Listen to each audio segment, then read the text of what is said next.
And like millions of other people, I am delighted. As I said during the campaign, it would have broken my heart to see our United Kingdom come to an end, and promised a referendum on independence. We could have tried to block that. We could have tried to put it off. But just as with other big issues, it is right to take and not to duck the big decision.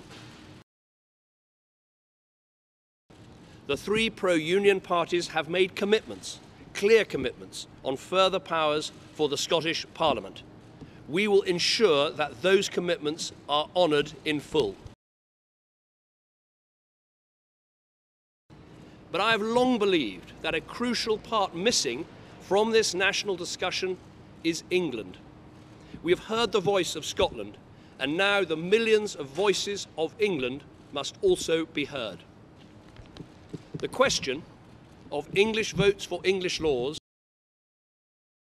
I don't intend to, but the facts of these elections is there is only one party that can achieve that overall majority and continue with the plan that's working, the millions of jobs being created.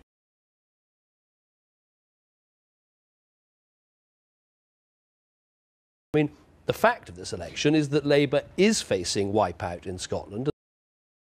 And something very important just happened on your programme, which is Nicola Sturgeon saying that she would want to alter the course and the direction of the government vote by vote. And I think that is she'd have a right to do. She'd have had a lot of elected MPs in those. And yes, but let's be clear about her. what this means. This would be the first time in our history that a group of nationalists from one part of our country would be involved in altering the direction of the government of our country. And I think that is a frightening prospect.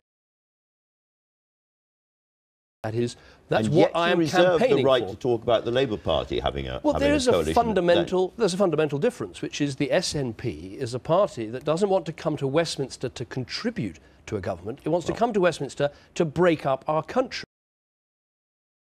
Well, they haven't been in power. Yeah, but they've said we wouldn't go ahead with those. So they can't have cancelled anything. Well, so they've cancelled because they said we don't care about these things because they don't matter to us politically. Imagine what it would be like with SNP MPs backing up a weak... You're starting to sound, if I may say so, like an English nationalist politician. No, I'm a fundamental believer in our United Kingdom. And in which case are you suggesting that SNP MPs elected to the Westminster Parliament after the referendum, which you urged Scots to stay inside the United Kingdom, are in some sense second-class citizens? No, of course. And not legitimate? They were full members of the Westminster Parliament.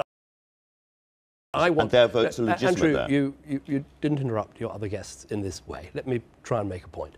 They have every right as members of Parliament, but they do have a fundamentally different approach to any other member of Parliament, which is they don't believe in the Westminster Parliament. They don't believe in the United Kingdom. They wouldn't be coming to Westminster to help our country. They're coming to Westminster to break up our country. And what Ed Miliband needs to do is rule out any sort of arrangement, because otherwise you're not only putting... It's not only about the money... Hold on a second. You're asking him to rule out any possibility of them supporting him from the outside, even if he hasn't had any kind of conversation or negotiation. That's unreasonable, isn't it? Why is it unreasonable? Nicola Sturgeon very clearly... He's saying, don't you dare come through my voting lobbies. He can't do that. Well, at the moment, he is saying that the only way he can become Prime Minister, because of the wipeout of Labour in Scotland, is by being supported by the SNP. But he refuses to rule it out. He's been asked many, many times. And it is a very frightening prospect for the rest of the... There's a reason we are where we are, which is for 5 years. What we'll do in the next 5 years. When you were talking to Evan Davies, you said nothing made you angrier than the allegation that the Conservative Party was the party of the rich. They'd hurt those people all over again, and that's what makes me angry, because what we've done in 5 years, with difficult decisions... But can I take you to an individual case? James Clapson, who was a former soldier, worked very hard for a long time, then was on benefits, failed to turn up to 2 job centre interviews, had his benefits removed for a month, he was diabetic, his insulin couldn't be refrigerated, and he died 2 weeks later. Now, that is the kind of case that is coming up again and again and again, and shows that the welfare cuts have been agonisingly painful for real people out there. There is. What about the 1 million people depending on food banks?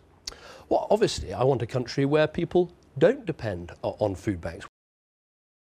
So very, very different. So what we're saying is we have a track record of protecting the NHS,